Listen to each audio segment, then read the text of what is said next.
My brothers and sisters, this message isn't just another talk. It's not a lecture or a reminder in passing. It is Allah's direct message to you right now in this very moment. So listen carefully. You may feel alone, unnoticed, or even forgotten. Maybe the people around you don't understand what you're going through, or perhaps you yourself struggle to put your emotions into words. But know this, Allah knows you better than anyone else ever could. He knows your silent battles, your deepest fears, your dreams that you're too afraid to voice, and the du'as you whisper in the quiet of the night. He is closer to you than anyone can ever be. Allah says in Surah Qaf 50:16, and we have already created man, and we know what his soul whispers to him, and we are closer to him than his jugular vein. This verse isn't just poetic, it's deeply personal. It is a direct reminder from your Creator that He is closer to you than your own breath, your own blood, your own thoughts. Every single feeling that crosses your heart, whether it's sadness, joy, fear, hope, or confusion, is seen by Allah in its raw, unfiltered form. You might be in a crowd full of people, smiling, appearing fine on the outside, but internally your soul is crying. You scroll past messages of hope, hear advice, but still feel numb. And yet that very moment of numbness, the very thought that no one understands, is already known by Allah. Even when no one reaches out, He is already reaching in. Think of Hajar, peace be upon her, in the barren desert, running between the hills of Safa and Marwa. No one saw her desperation, her thirst, her fear, except Allah. And what did He do? He sent Jibril, not just with water, but with the spring of Zamzam, a source of life that still quenches thirst centuries later. If He saw her in the desert, don't you think He sees you in your own desert of loneliness and struggle? Sometimes you feel like your du'as are unheard, like your pain is going unnoticed, like the silence is too loud. But that's the test. That silence is not absence. It's Allah drawing you closer. He delays not because He doesn't care, but because He cares deeply. He doesn't just see the moment you're in. He sees your entire journey, your future, your growth, and your potential. What you consider a delay is often divine preparation. He's shaping you through your struggle, softening your heart through your tears, and building your strength through your patience. There are moments when your chest feels tight, and your mind races, and you think no one gets it. But Allah does. Not only does He get it, He's been guiding your every step, even the ones you thought were mistakes, the people who left, the plans that failed, the tears you shed alone. All of it is part of a script written by the one who loves you more than anyone else ever could. When you cried in secret, Allah didn't just witness your tears, He counted them. When your voice cracked in dua, He didn't just hear you, He responded, even if you don't see it yet. Sometimes the most intimate moments with Allah happen when no one else is watching. When you break down in sujood, when you raise your hands quietly, when your heart trembles, and your eyes tear up without explanation, those are the moments that are most beloved to Him. In life there's a constant battle between what we want now, and what Allah has written for us at the right time. Often we grow impatient, asking, why is Allah making me wait? Or why haven't my prayers been answered yet? But if we understood the beauty of divine timing, our hearts would find rest. Allah's plan is not based on our deadlines or desires. It is based on His infinite knowledge, mercy and wisdom. He knows what you don't know. What may seem like a delay in your eyes is, in reality, a deliberate moment in His divine calendar, perfectly placed for your growth, your protection, or your eventual happiness. Allah says in the Quran, indeed with hardship comes ease. Surah Ash-Shah 94:6. The verse doesn't say, after hardship comes ease, but with it, meaning ease is already present. It's just not always immediately visible. Imagine a seed buried in the soil. To the outside world, it looks dead, lifeless, forgotten under the dirt. But within that darkness, transformation is taking place. Roots begin to grow, the seed starts to crack open, and eventually, a sprout breaks through the surface, reaching for light. Had it been pulled out too early, it would never have reached its full potential. That's how Allah nurtures us. Sometimes He puts us in darkness, so that we can learn, heal, strengthen, and come out more beautiful than before. Rushing the process would destroy what is being prepared for us. Every disappointment, every delay, every closed door, may actually be Allah saying, wait, I have something better. But in our limited view, we interpret the waiting as punishment or neglect. We forget that Allah, who is Al-Hakim, the most wise, doesn't operate on random events. Everything He allows into your life, and everything He withholds from it, is a part of a calculated plan to get you to where you need to be, not just in this world, but in the next. Look at the story of Prophet Yusuf, peace be upon him.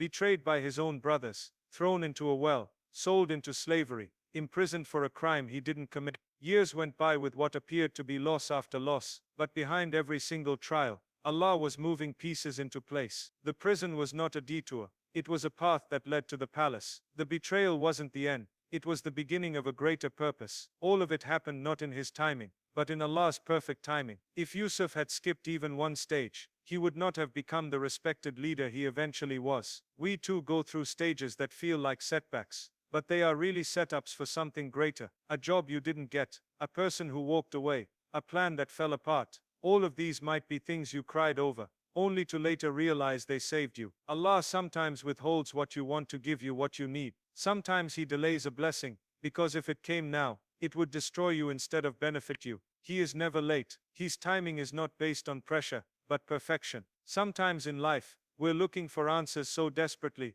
that we miss the ones Allah is already sending. We ask Him for signs, for direction, for reassurance, and often we expect something dramatic, a voice from the sky, a dream with clear meaning, a miracle that shifts our reality in an instant. But the truth is, Allah is always sending signs. They may not be loud, but they are deeply personal. A verse you come across, just when you need it. A khutbah that speaks to your exact situation. A delay that saves you from something you didn't even know was coming. Allah's signs are not always in the extraordinary. They're in the everyday moments we tend to overlook. The Quran itself is filled with signs, not just for the people of the past, but for you right now. Allah repeatedly says, "Indeed, in that are signs for a people who reflect." The key is not the lack of signs, but the lack of reflection. We live fast, move fast, think fast, and often we don't pause long enough to recognize what Allah is showing us. Sometimes it's in the heartbreak that pulls you closer to Him. Sometimes it's in the hardship that forces you into sujood after a long time. Sometimes it's in the loss of a plan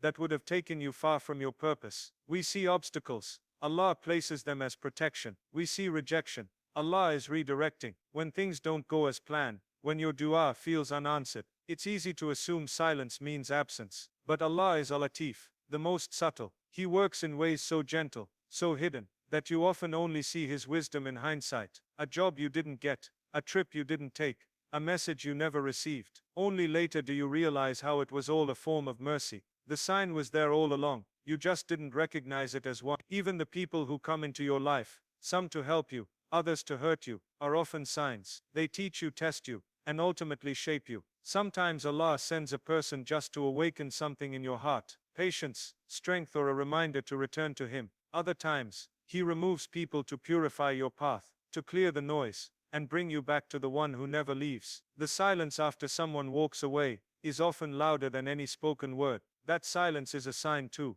There's a reason why Allah tells us in Surah Fussilat, "We will show them our signs in the horizons, and within themselves, until it becomes clear to them that it is the truth." The signs are not limited to the sky or the earth. Sometimes they are within you, in the way your heart shifts when you hear the Quran, in the peace that settles in your chest when you cry in sujood, in the way you feel lighter after a sincere dua. From a young age, many are taught that strength means holding it all together, staying in control, pushing through no matter what. But when it comes to the journey with Allah, true strength is not always about holding on. Sometimes, it's about letting go of the illusion that we are in control, letting go of the false belief that we must have all the answers, letting go of attachments, expectations, and timelines that don't align with what Allah has written for us. Surrender in Islam is not weakness, it is the foundation of faith. When a believer says tawakkul, they are not giving up, they are handing over the reins to the one who knows the path, even when they can't see it. Allah says in Surah At-Talaq,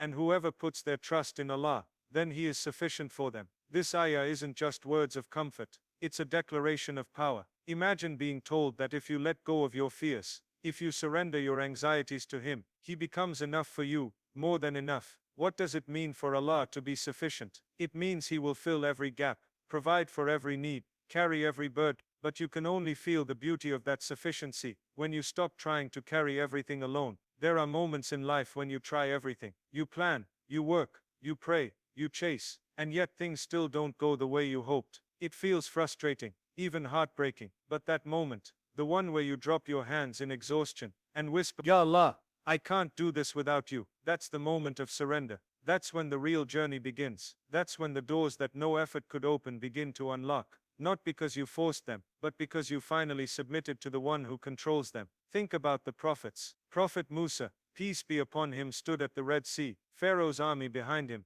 the ocean in front of him, and nowhere to go. From a worldly perspective, it was over. But he said, "Indeed, with me is my Lord, he will guide me." That statement wasn't about certainty in himself. It was surrender to Allah. And what happened? Allah parted the sea, not because Musa had a plan, but because he had trust. Surrender is what turns the impossible into reality when Allah is involved. We often confuse surrender with giving up on effort. Islam never teaches us to be passive. We are taught to tie the camel and then trust in Allah. You show up, you make dua, you try your best, but then you release the outcome. You don't obsess over results, because you know the one writing the results is wiser than you. Surrender is the moment you take your pain, your confusion, your disappointment, and instead of running to people, you take it directly to the one who created your heart in the first place. There's a point in every person's journey where they start to believe that maybe they've gone too far, made too many mistakes, missed too many chances. It's the voice that whispers, "It's too late for you,"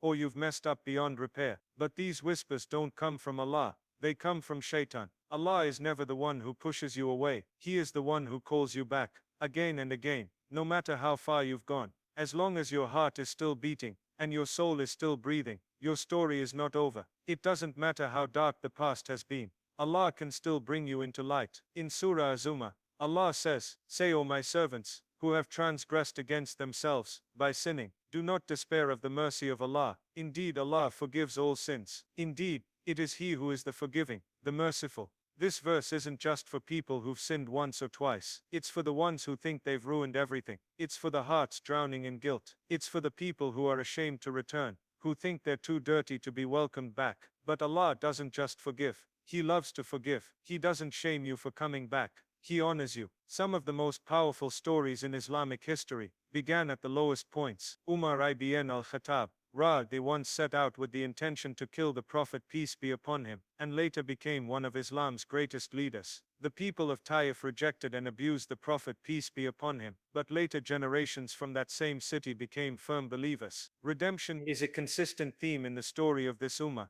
Allah doesn't need you to be perfect. He wants you to be sincere. A sincere heart, even if broken, is more beloved to Him than a proud heart that refuses to repent. The feeling that your best days are behind you is one of the most dangerous forms of despair. It stops you from growing. It traps you in the past. But the beauty of Islam is that every day is a new opportunity to rewrite your story. You're not defined by the worst thing you've done. You are defined by the decision you make right now. A sincere tawbah, a heartfelt dua, a tear shed in the last third of the night. All of these can shift your entire path. Allah is the turner of hearts. Today your heart may feel far, but by tomorrow, it could be closer to Him than ever before. He changes people in ways they never imagine. He heals, He guides, He lifts. Your story is still being written, and the next chapter could be the one where everything changes. The blessings you've been praying for might already be on their way, waiting for the moment you turn back to Him fully. The future doesn't have to be a continuation of your past. In Allah's hands, it can be something entirely new.